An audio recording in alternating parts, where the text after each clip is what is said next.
Hi, and welcome to my channel, or welcome back to my channel, if that's the case. And if it is, thank you so much for returning. It means so much to me.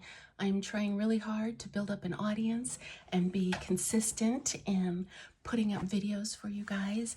I hope you find them entertaining or comforting to have someone just sit and chat with you, because of some of the videos that I've watched. I really like having someone just sit and chat with me as they're getting ready, which is what I'm going to start doing.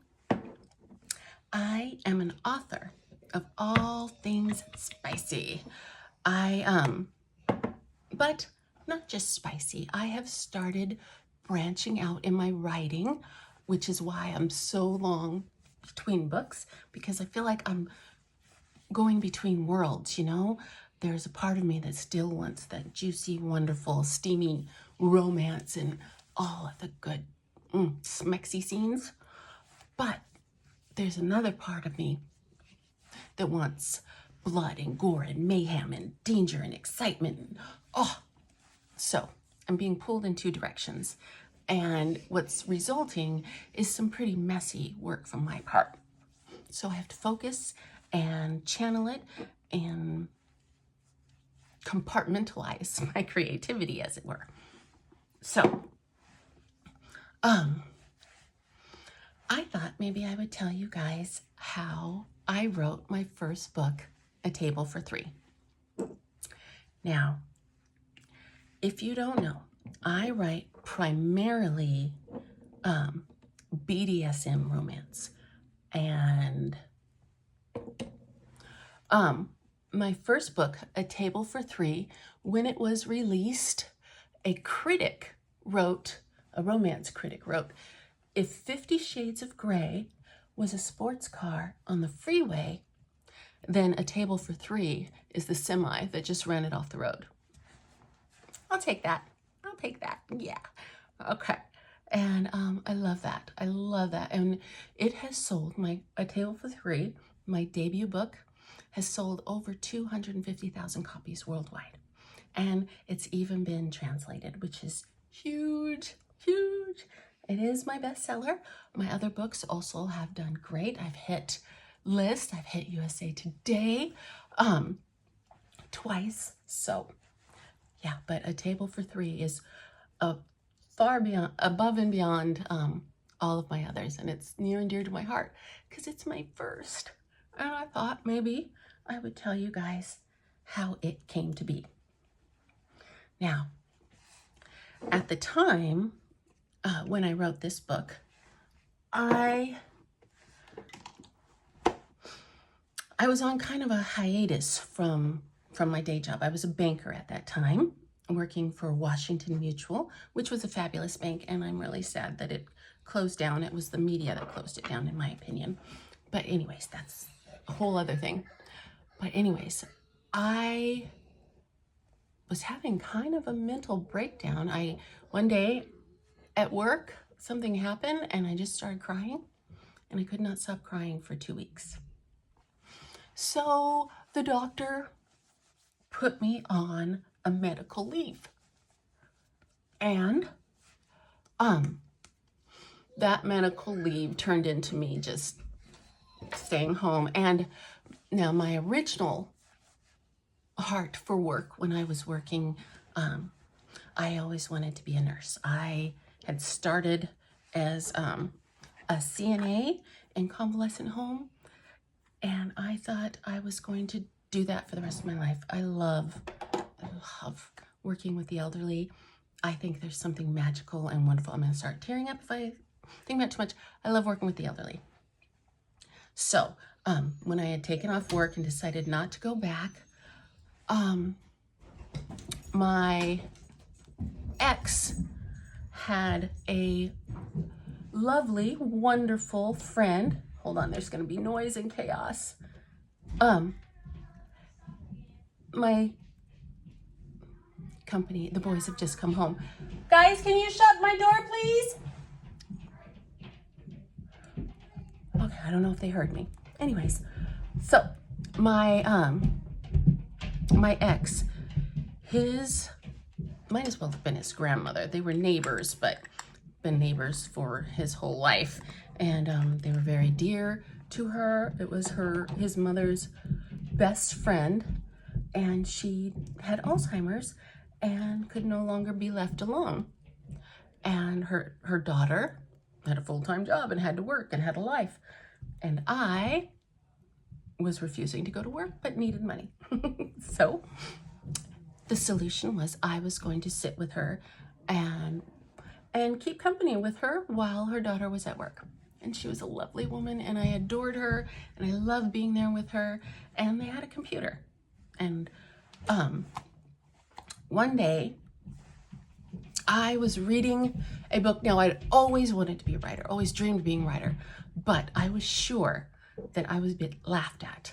You know, I had such low and terrible self-esteem that I thought, who are, you had to be somebody or do something or be something incredible or special to write a book. You couldn't just write one. You had to have a college degree or something, That was my thinking, because I was just nobody, right? And like I said, I toyed with wanting to write my whole life, and I had actually written a book before on the very first iMacs that came out, and the iMac crashed and I lost my whole book, and so that devastated me, and I didn't try writing again for like 5 years.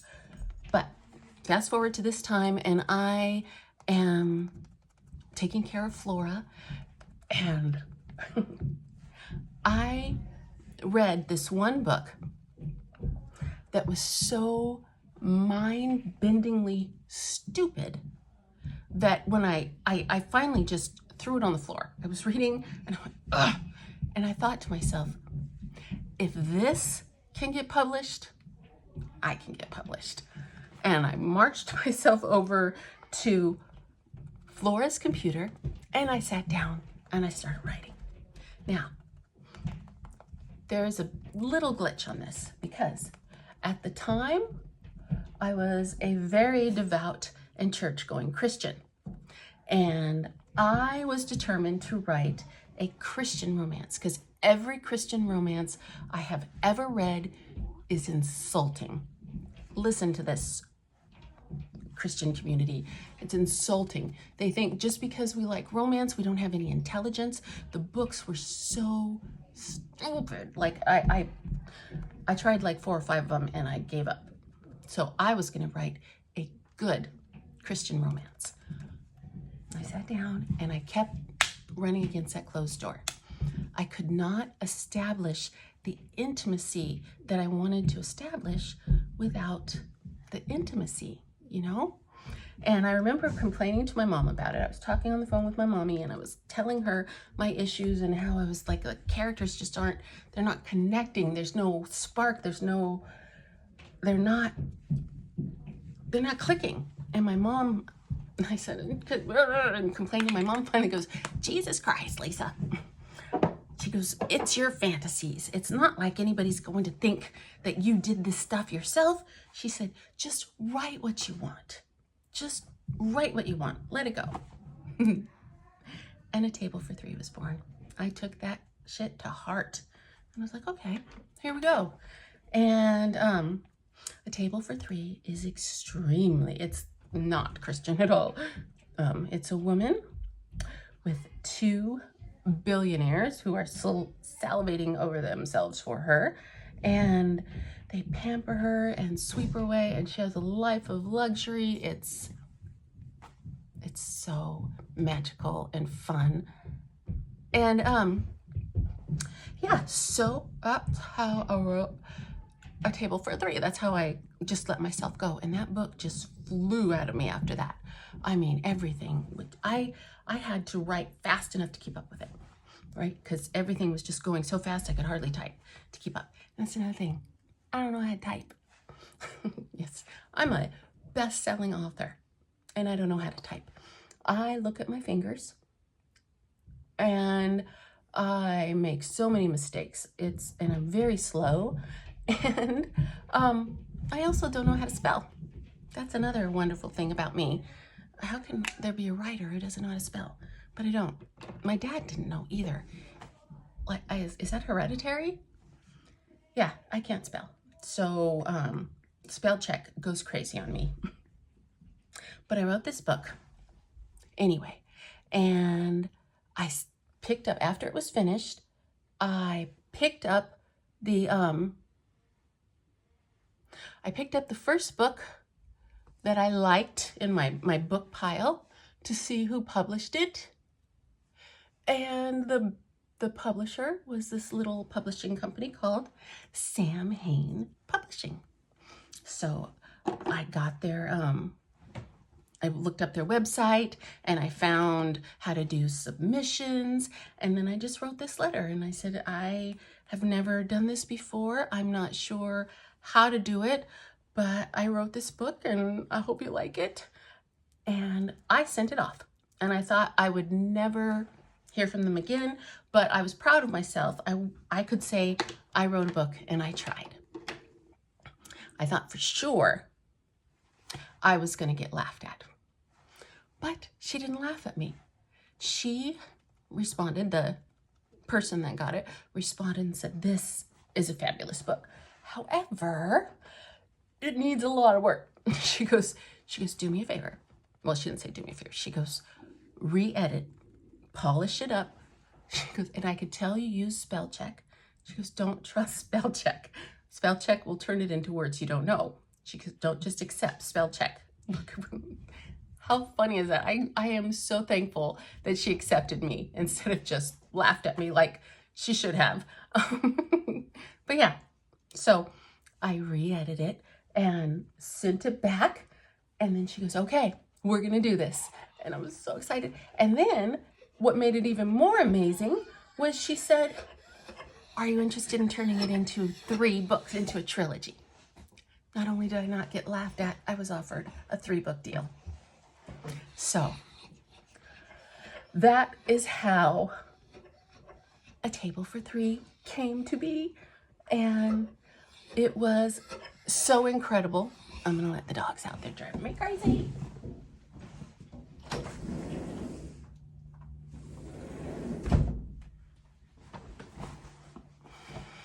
It was so incredible.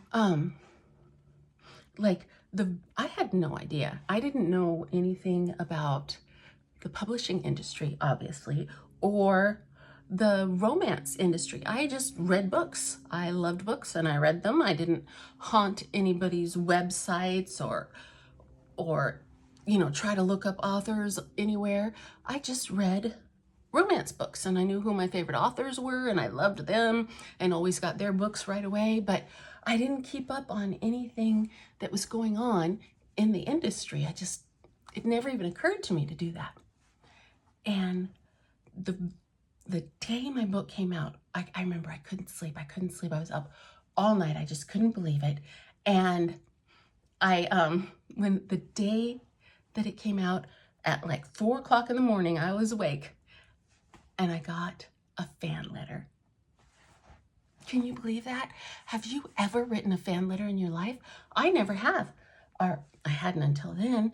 It touched me so much that I started crying. Somebody took time out of their day to tell me that they enjoyed my book, and that floored me, and it touched me so much that I felt driven to give that feeling back. So I sat down and I wrote my own fan letter to my 5 top authors, my favorite authors that had inspired me and made me fall in love with writing and want to be a writer. And you know what? What floored me all over again for a second time? Every single author that I wrote to wrote me back. I love this industry. How amazing is that? They wrote me back. And Julie fucking Garwood, she sent me like a 5-page email with all of these wonderful tips and hints and advice of things to do. And she was like, you go and this will be great for you. And this is what I wish I had known. Can you fucking believe that? Julie Garwood did that for me.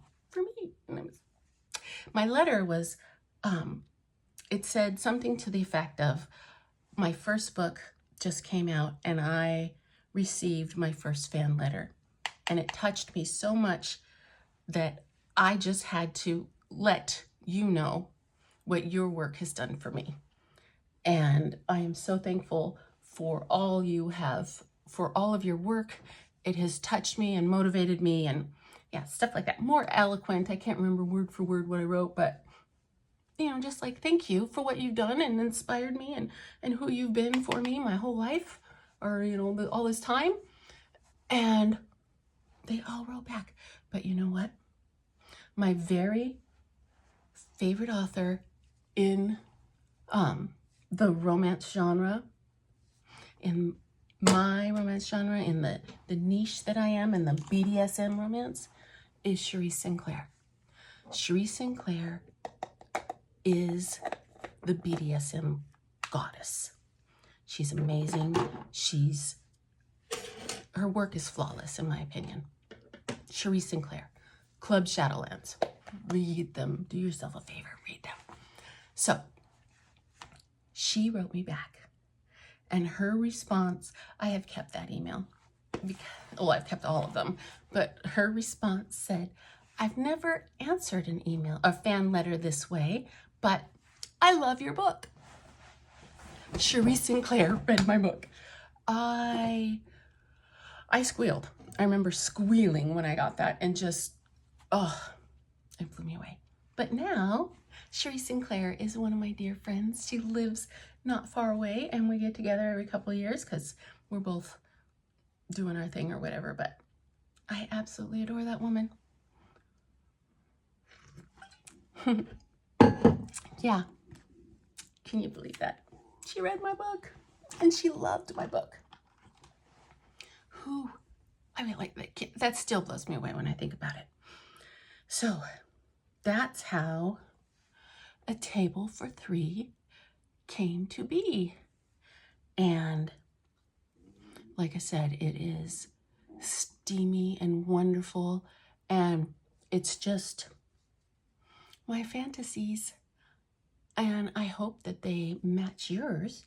If you have read it or are going to read it, leave a like, and please leave a comment and let me know. And speaking of comments and leaving a note, please, for any books you read, not just mine, leave a review.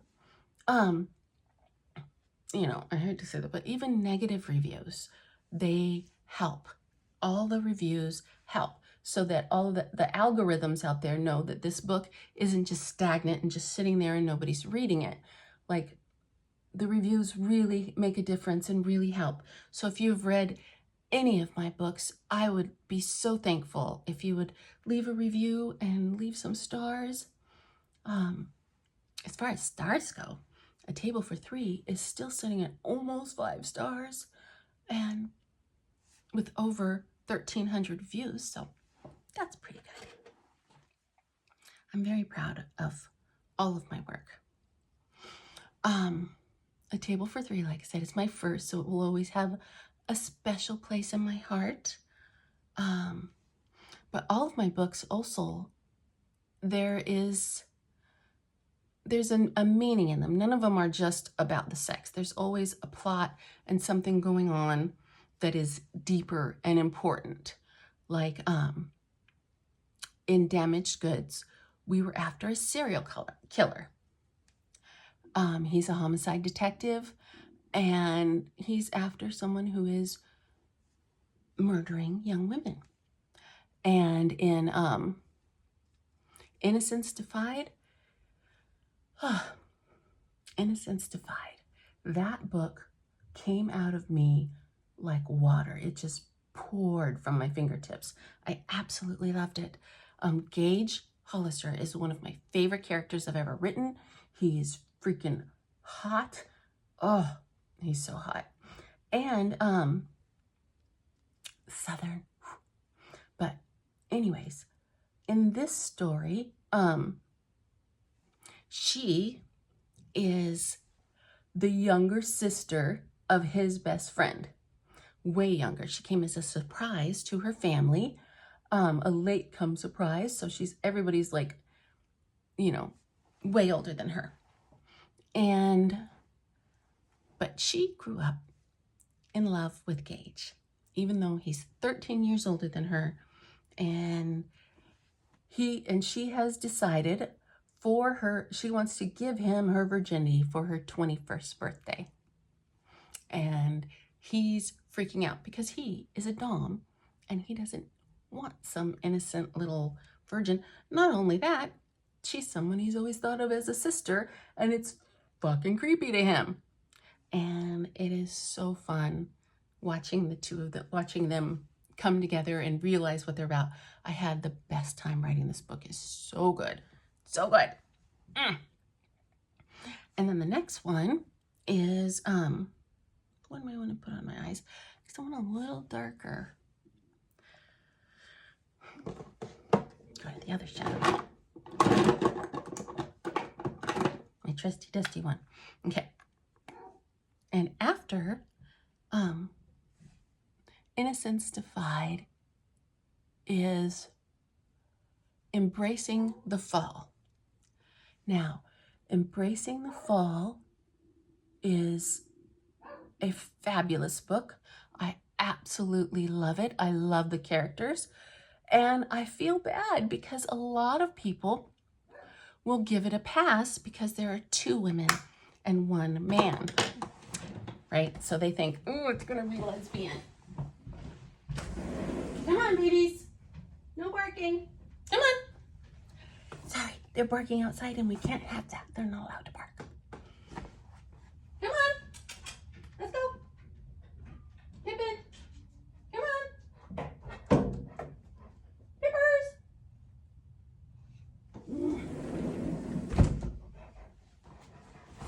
Okay, Pippin didn't come in, but she's being quiet. So hopefully we can get through the video before she starts up again.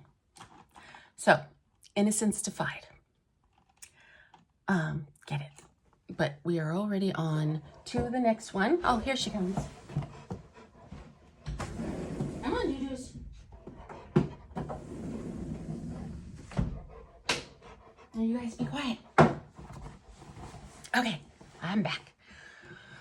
Okay,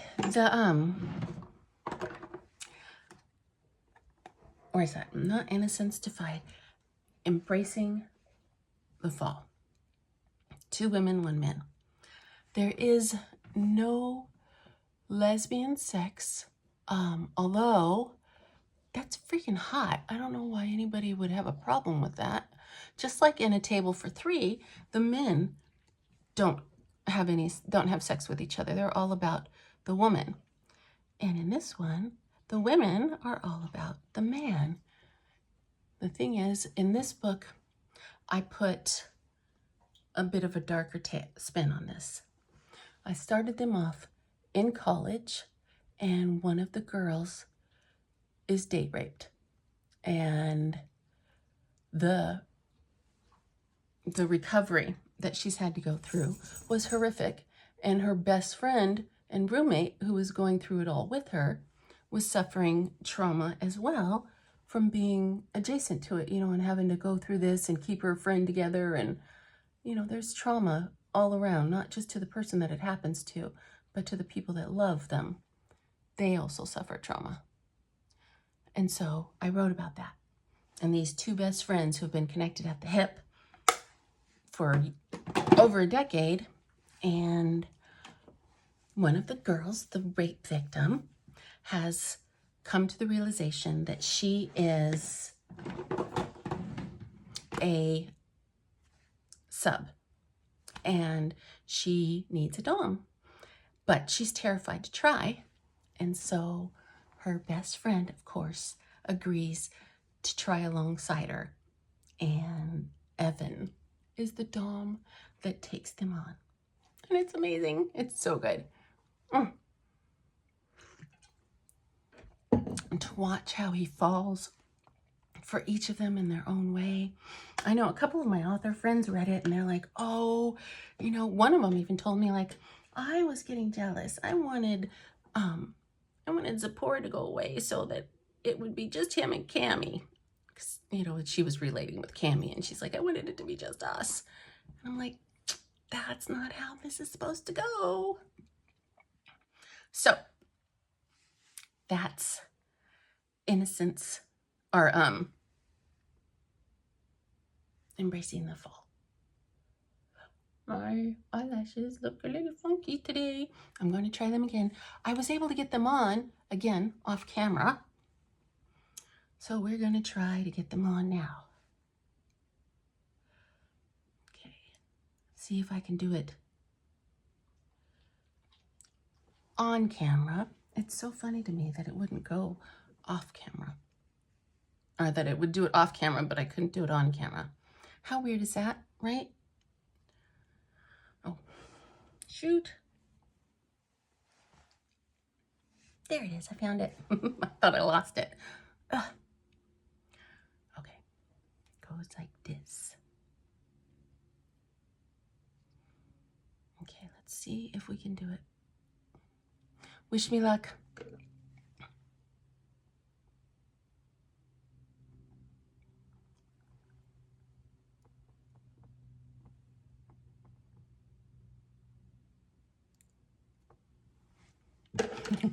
Well, it kind of worked.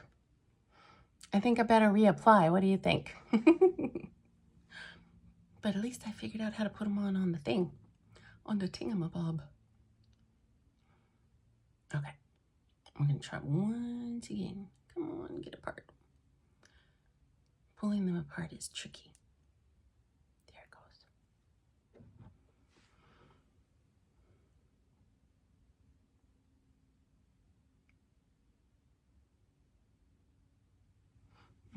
Okay.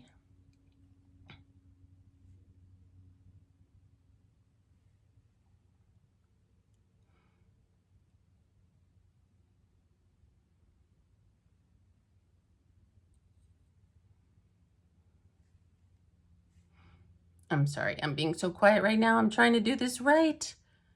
I want them to work.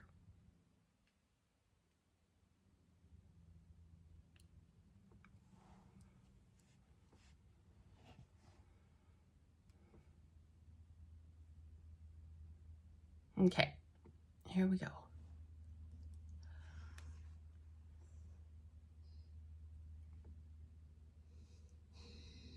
Well, that's not right. Okay. Let me see here.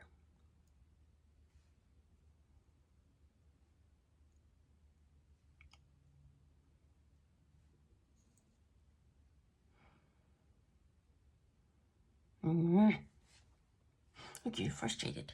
I get frustrated. I want to do it right. I want to do it right. Okay, so if it comes on, they need to be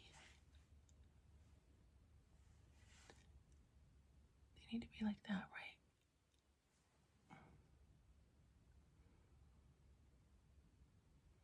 right? All right, I'll figure that out after. And I'll put on my lipstick.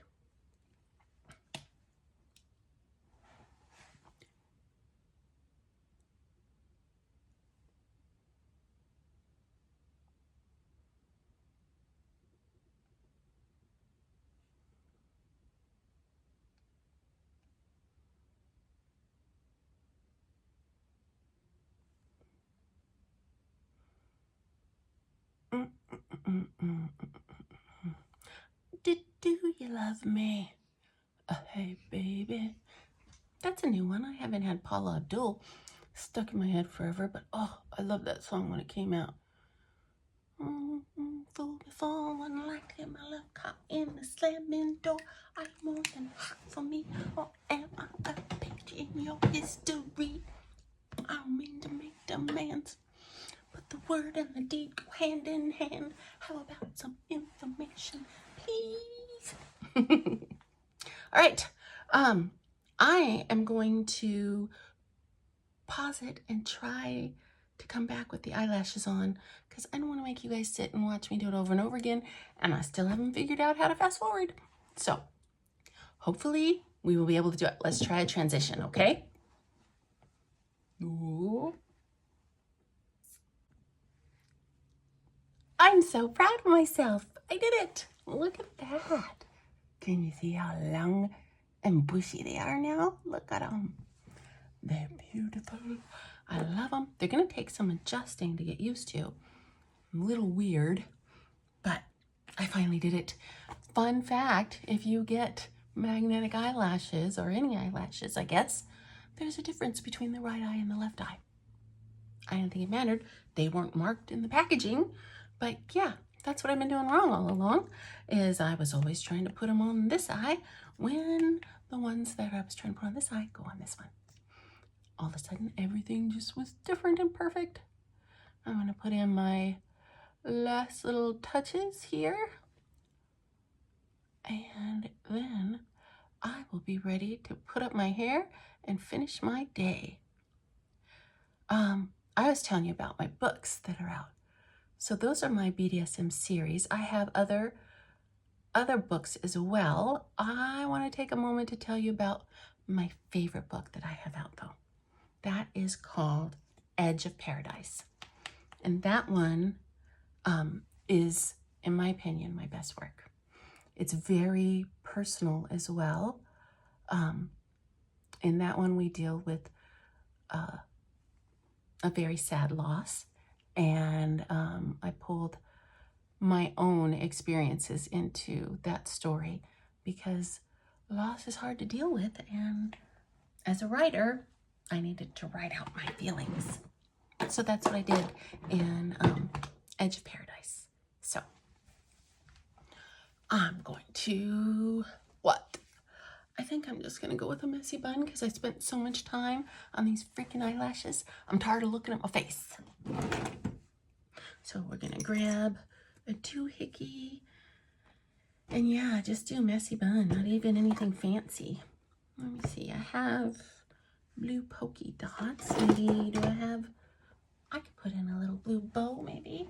After I do my messy bun, have a bow. We'll try. Just to give it something a little fancy schmancy.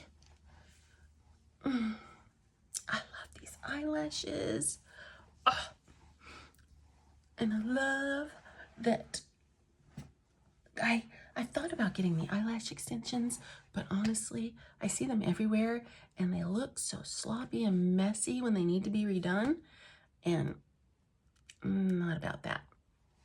So that's why I decided to try these, and I'm so glad I finally figured out how to get them on because they look great. I love them. Okay.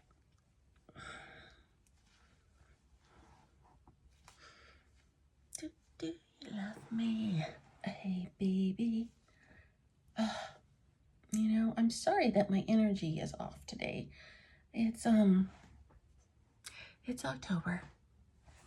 And maybe someday, well, not maybe someday, in a couple days when I'm not putting on makeup because it will make me cry, I will tell you why October is sad for me.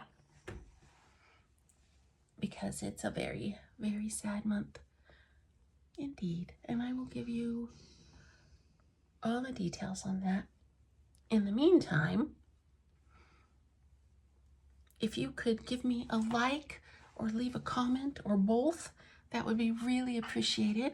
And if you have read any of my books, I would love, love, love, love if you leave a comment and let me know. That would make my day, really.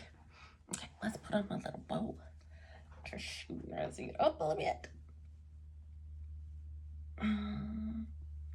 Let's double it.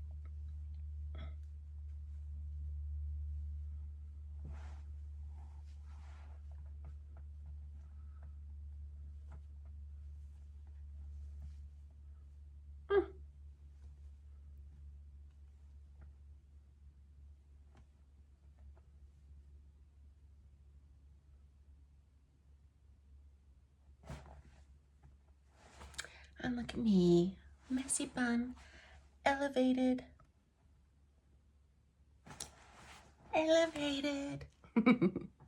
Okay, and what earrings should I wear today? I have these lovely little cloud earrings, if you see here. And they go with the cloud in the front and then the raindrops hide behind. Or, let me see.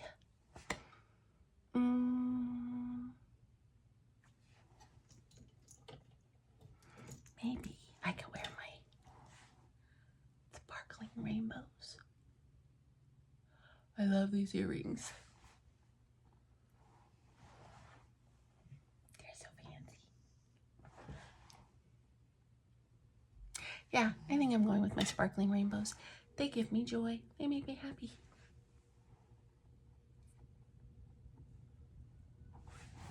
All right, there's my fit.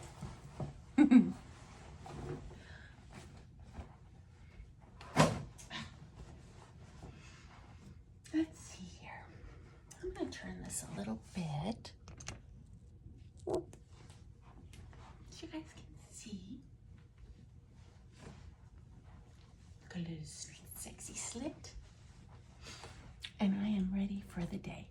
Thanks for hanging out with me, and I hope that you come back.